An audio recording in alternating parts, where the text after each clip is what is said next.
नमस्कार, मी राजेश्वरी. आपण पाहताय महाराष्ट्र टाइम. आज आपण इथे काही महिलांच्या समक्ष आलेलो आहे.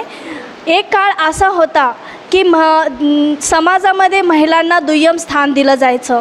देशाला स्वातंत्र्य होऊन इतकी वर्ष झाले तरीही महिलांना जसं जसं देशाचा विकास झाला तसं तसं महिला सशक्तीकरण झालं. जसं घरामध्ये चूल आणि मूल सांभाळत महिला पुरुषांच्या खांद्याला खांद देत आज प्रत्येक क्षेत्रात महिला सशक्तीकरण वाढलं आहे. तर आज आपण अशाच काही महिलांच्या समक्ष आलेलो आहे. नमस्कार. नमस्कार. तुम्हाला काय वाटतं की महिलांना तुम्ही जॉब करता तुमचं नाव काय? प्रभा सोनवणे. काय करता? घरकाम. तुम्हाला वाटते का महिलांच्या सशक्तीकरणामध्ये अजून किती वाढ झालं पाहिजे असं म्हणून? तेच काय सांगू शकते. तुम्हाला वाटते का की महिलांना स्वावलंबी झालं पाहिजे म्हणून? हो, झालंच पाहिजे ना. आमच्या जसं तुम्ही आता आमच्या विहारात आल्यात, आमच्या महिला मंडळाचे म्हणजे मुलाखत गेला, तर जवळजवळ आम्ही सगळ्या महिला सक्षम आहोत. आम्ही स्वतः कमवतो आहे, आम्ही स्वतः घर चालवतो आहे. आमच्या म्हणजे घरामध्ये आम्ही तेवढा सहभाग हे करतो की आम्ही आर्थिकदृष्ट्या आम्ही पण सक्षम आम्ही कमवू शकतो आहे. आणि व्हायलाच पाहिजे, सगळ्या स्त्रियांनी स्वतः स्वावलंबी व्हायलाच पाहिजे. तुम्हाला वाटते का महिला अजून कोणत्या कोणत्या क्षेत्रामध्ये पुढे जायला पाहिजे? जवळजवळ सर्व क्षेत्रामध्ये महिला आता पुढंच आहेत. एवढंच काय, अंतराळ क्षेत्रामध्ये पण अंतराळसुद्धा महिला गेलेल्या आहेत. त्याच्यामुळं मला नाही वाटत की महिला मागे आहेत म्हणून. प्रत्येक क्षेत्रामध्ये त्या पुढेच आहेत. आता जसं सरकार येत आहे तर कोणतं सरकार आल्यानंतर महिलांना सशक्तीकरण बनवेल आणि महिलांना पुढे घेईल असं वाटते तुम्हाला?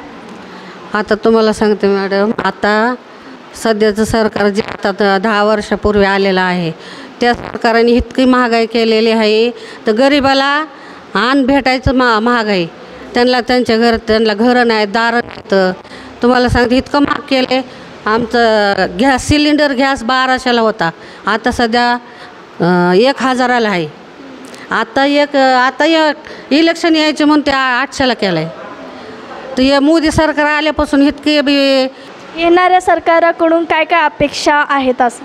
आता येणाऱ्या सरकारकडनं एवढीच अपेक्षा आहे की जी आता महागाई केलेली होती, खूपच GST वगैरे, गॅसचे सिलेंडरचे भाव सगळं म्हणजे ज्याचे भाव वाढले, पेट्रोल म्हणा, डिझेल म्हणा, तर ते आता आलेल्या सरकारांनी थोडं म्हणजे आमचं गोरगरिबाकडे बघून त्यांनी थोडं धान्याचे भाव सगळं कमी करावं. आता तुम्ही घरकाम करता, तुम्हाला वाटते का किचनचं बजेट वाढलं आहे म्हणून? हो, वाटतंय ना की बजेट वाढलं म्हणजे सगळा हिशोबच कोलमला ना. की आता काही घ्यायला गेलं तर आता भाजीची गड्डी जेव्हा 10 रुपयाला मिळते, आता त्या भाजीच्या गड्डीचे 30 रुपये झाले. गवार जे भेटत होती 20 रुपये किलोनी, 40 रुपये किलो, ते आता 70-80 रुपये किलोनी झाले. म्हणजे जे आम्ही काही करायला जातो त्याचे सगळे टिब्बलच भाव झालेले. मग खावं तरी काय आम्ही लोकांनी? महाराष्ट्रामध्ये महिला कोणत्या कोणत्या क्षेत्रामध्ये अजून पुढं जायला पाहिजे असं वाटतं?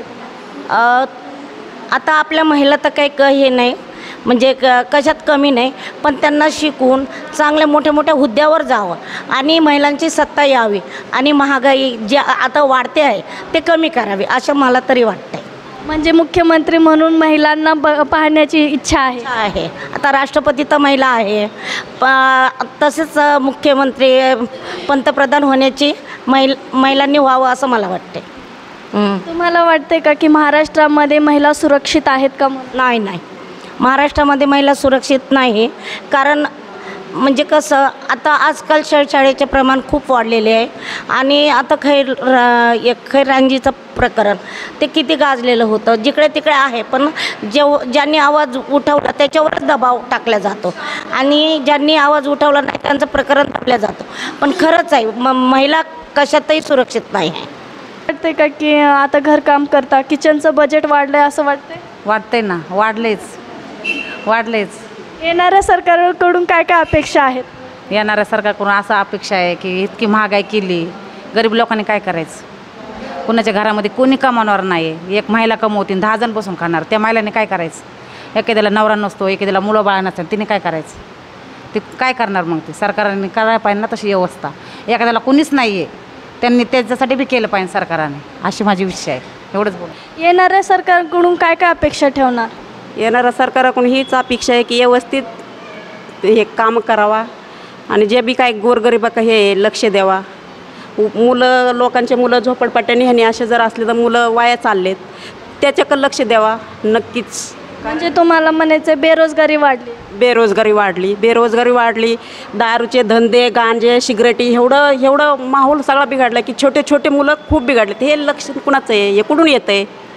ह्याच्यावर जर सरकारचं नियंत्रण असेल किंवा लक्ष जर असेल सरकारचं तर हे सगळं वाढणार नाही ना. आज 10-10, 12-12 वर्षाचे मुलं येसनीच्या आहारी जातात. हे कशामुळे जातात? सरकारचं लक्ष जर असेल तर हे होईन का असं? मग हे गोरगरिबाला कुठंतरी मातीत घालायचं आणि आपली सत्ता वाढवीत चालायची. जिकडं हप्ते भेटते इकडं गरिबाचं कुणी असं वाली नाही. हां, गरिबाचं लक्ष नाही आहे. तुम्ही काय? आम्ही घरकामच करतो. 40 वर्ष झालं, हातपाय नुसतं कुजाल्यात आमचे. पेन्शन येते का? पेन्शन करणं कायच करणं पेन्शन येते का? नाही ना, अगोदर याची? आजगोर नाही आणि कधीच नाही. तुम्हाला काय वाटतं ताई की महागाईबद्दल वाढली तर ह्याबद्दल काय बोल? जी महिलांची अपेक्षा ती पण माझीच अपेक्षा आहे. बस ह्याच्या पुढे मी काहीच बोलू शकतो नाही, आहे का नाही? आता जी महिला बोलतात ते मी तेच बोलणार. पेन्शन येते का? नाही ना, पेन्शन काय नाही, हातपाय दुखात यात सगळं. अगोदर याची पेन्शन? कधीच नाही, आलीच नाही. काय राशन मिळतं ते बी मिळत नाही. काय करायचं? येणाऱ्या सरकारकडून काय काय अपेक्षा आहेत?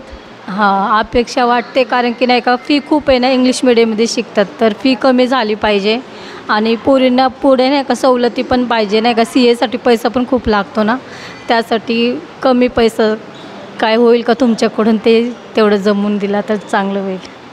मध्ये राहून तो अभ्यास करून सगळं तिथं किचन बेडरूम हॉल सगळं एकच आहे, पण कुणीसुद्धा त्याची अशी दखल नाही घेतली की ते 95 त्यांनी घेतले मार्क म्हणजे परीक्षेमध्ये 10वीमध्ये. पण काय करायचं सरकार असं करून? नाही ते अशा वेगळ्या बातम्या दाखवतात, पण अशी काही जी महत्त्वाची बातमी आहे ते नाही दाखवणार ते. वस्ती आमची उठायला नाही पाहिजे. मुलांचे स्वप्न काय आहे? मुलाचं भरपूर स्वप्न मोठं आहे मॅडम. माझा मुलगा पण हुशार अभ्यास करतो, त्याला पण CA व्हायचं आहे. अपेक्षा भरपूर आहेत मुलाच्या, पण मोठं व्हायचं आहे त्याला शिकून. काही सवलती निघालेल्या आहेत ज्याच्याकडून महिलांमध्ये मिशन काम, घरकाम आणि काही प्रोडक्ट्स विकणे ह्याचा फायदा तुम्ही घेत नाही का? आमच्याकडे आलं तर आम्ही घेऊ ना, का नाही घेणार आम्ही? आमच्याकडे येतच नाही. तुम्हाला आत्ता सांगितलं मॅडम, आमच्याकडे काही येतच नाही आहे. फक्त मग ऑफर आली या असं शिबिर आलं या नाही येत. साधं त्या दिवशी गाडी आली कॉर्पोरेशनची, त्यांनी 10 रुपये घेतले आमच्याकडनं ट्यूब घ्यायची. मग काय आमच्याकडे संरक्षण नाहीच आहे, आम्हाला काही फुकटच नाही आहे, काहीच नाही. सरकारी शाळा, सरकारी स्कूल, दवाखाना ह्याचा पुरेपूर फायदा मिळतो का? नाही मिळत. का नाही मिळत? नाही देत ना ते लोक आम्हाला. आले तरी हे नाही आले तरी नाही देत. आले मध्ये तर मध्येच घेऊन जातात परत वापस. मग कशाचं आम्हाला काहीच नाही मिळत ना. आम्ही जे कामं करायचं ते करतो आम्ही कामं. आम्हाला पाहिजे मशीनचे कामं, कुठं पापड लाटायचं, कुठं काय करायचं, कुठल्या तरी महिलांना कामं करायची ना. हे धुणं कवर करायचं माणूस बसले तरी करेल. कोण सुना सगळे शिकलेले आहेत ना, त्यांनी पण धुणं भांडे करायचे, पण त्यांना पापड लाटायचे, कुठं काय करायचं, मशीन लोणच्याचं ते सरकारने काढायला पाहिजे ना, हे माझं म्हणणं आहे. येणाऱ्या सरकाराकडून काय काय अपेक्षा आहेत असं? येणाऱ्या सरकाराकडून एवढीच अपेक्षा आहे की महागाई कमी करावा, गोरगरिबाकडे लक्ष द्यावा आणि त्यांना काय हवे नको ते बघावा. पण 5 वर्ष कुणी इथं डोकूनच बघत नाही, ना सरकार बघत ना त्यांचे सहकारी बघत ना कोणच बघत. मग गरिबांनी करायचं काय? तर ज्या विधवा महिला त्या काय करणार आहेत? त्यांना मुलं नाही, कुणाला मुलं नाहीत, कुणाला आहेत. ज्यांना मुलं नाहीत ते काय करतील असं मी म्हणते. एवढं शिकून मुलींना एवढं शिकवले पण त्यांना जॉब नाही, काय नाही. गेले तरी इंटरव्ह्यू घेतात, ठेवतात, झाले. त्यांचीच लोक परत कामात, आपल्या पोरांना घेतच नाहीत. नमस्कार, आज आपण इथे इंदिरानगरमध्ये आलेलो आहे आणि रमाई महिला मंडळ यांच्यातर्फे आज आपण महिलांच्या विविध प्रतिक्रिया जाणून घेतल्या आहे. जास्ती तर महिला त्रस्त आहेत, आपल्या जास्ती घरकाम करतात. घरकाम करत असते वेळेस त्यांना कोणत्या समस्या लागतात हे आज आपण इथे जाणून घेतलं आहे.